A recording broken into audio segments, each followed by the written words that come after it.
आज मस्त झुणका भाकरीचा बेत केला होता। चला तर मग दाखवते झुणका भाकरी मी कशी बनवली। तेल गरम करायचं गॅसवरती। तेल गरम झालं की त्याच्यामध्ये जिरे टाकायचे। जिरे छान तडतडले की जाडसर असा कांदा कापून घ्यायचा।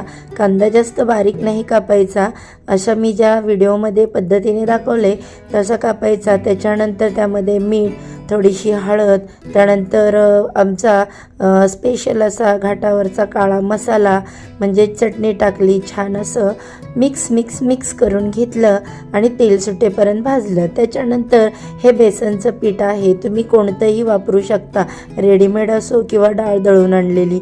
हे छान याच्यामध्ये एकत्र भाजून घ्यायचं। पीठ छान भाजलं की काय होतं, झुणका अगदी छान मोकळा असा होतो। त्यामुळे बघा पीठ इथे मी चांगलं भाजून घेतलं।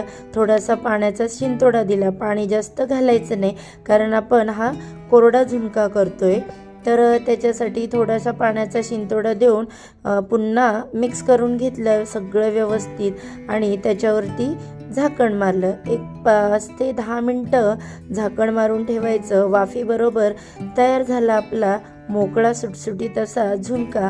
त्याच्यावरती हिरवीगार कोथिंबीर घालायची आणि पुन्हा एकदा सगळं मिक्स करून घ्यायचं।